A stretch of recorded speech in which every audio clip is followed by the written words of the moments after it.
చొరబాటుదారిని ఏరివేయడానికి పెట్టామని అన్నారు ముందు. ఇది కాసేపు ఇలా పక్కన పెట్టండి. అసలు ఇక్కడే తేడా ఉంది చాలా. చొరబాటుదారులు అన్నారండి. చొరబాటుదారులు అసలు 67 లక్షల మంది తీసేసామని చెప్పి ముందు ఒక ప్రకటన ఇచ్చారండి. 67 లక్షల మంది ఎవరు ఎవరు ఎవరు ఎవరు అని అడిగితే సమాధానం చెప్పట్లేదండి. కోర్టులో వేసినా కోర్టుకు కూడా మేము ఇవ్వాల్సిన అవసరం లేదన్నారండి. కోర్టు 1కి 10 సార్లు ఏమైనా సరే ఇవ్వండి అని అన్న తర్వాత లిస్టు పెట్టారండి.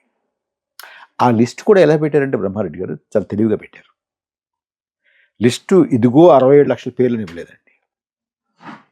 ఏ బూత్గా బూత్, ఏ ఊరికి కూడా కాదు, ఏ పంచాయతీగా పంచాయతీ కూడా కాదు, ఏ బూత్గా బూత్లో ఆ బూత్లో ఎవరిని తీసేవో అక్కడ అంటించారండి. అంటే మీలాంటి వాళ్ళు నాలాంటి వాళ్ళు మొత్తం అంత అధ్యయనం చేయాలంటే చాలా శ్రమ పడాలన్నమాట. అయినా కూడా కొంతమంది అవన్నీ సేకరించి అంతా కన్సాలిడేట్ చేసుకుని చూస్తే వీరు చొరబాటుదారులు అన్నట్టుగా ఈ పేరు ఎదురుగుండా ఓటు తీసేసినటువంటి కారణం చొరబాటుదారుడు ఒక్కడే లేదండి. బీహార్లో మొన్న జరిగినటువంటి ఎస్ఐఆర్లో అబ్జెక్షన్స్ వస్తాయి కదా, వీళ్ళు ఇక్కడ ఉండట్లేదు లేకపోతే పోయారు అన్నవి, అవి మొత్తం కలిపితే మీకు 2.5 లక్షలండి. 2.5 లక్షల్లో మీకు ఇందులో మేము విదేశీయులు మాకు ఓటు హక్కు వద్దు అని స్వయంగా ప్రకటించుకున్నటువంటి వాళ్ళు సుమారుగా 790 మంది అంత ఉంది.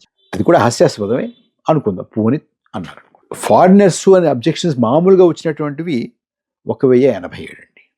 ఇది 2.4 లక్షలు అబ్జెక్షన్స్ మొత్తం మీద వస్తే అందులో ఫారినర్స్ అబ్జెక్షన్ వచ్చినటువంటివి ఇది 7,42,00,000 మందిలో అబ్జెక్షన్స్ వచ్చినటువంటివి, ఫారినర్స్ అబ్జెక్షన్ వచ్చినటువంటివి 1087 అండి. అందులో 779 ఏమో స్వయంగా ఇచ్చినటువంటి అబ్జెక్షన్స్ అన్నారు. పక్కన పెడతాం. ఇంకా అంటే ఇది అబ్జెక్షన్ అని ఇందులో కాస్త పసు ఉంది, దీన్ని పరిశీలించాలి అని ఎలక్షన్ కమిషన్ స్వీకరించినటువంటి 390లో ముస్లిం పేర్లు ఉన్నవి 87. అది సీమాంచల్లో అంటే ఎక్కువ అక్కడే చొరబాటు ఎక్కువగా ఉంటుంది, ఎక్కువ విదేశీయులు ఉండేటువంటి అవకాశం ఉంది అనేటువంటి ప్రాంతాల్లో మొత్తం అంతా ఆరా తీసిన తర్వాత తేలింది ఏమిటంటే 5 విదేశీయులని తేలింది. ఆ 5లో 2 పోయారని తేలిందండి. మొత్తం మీద 3. అంటే ఇదంతా కూడా చొరబాటుదారులది కాదు ఎక్సర్సైజ్.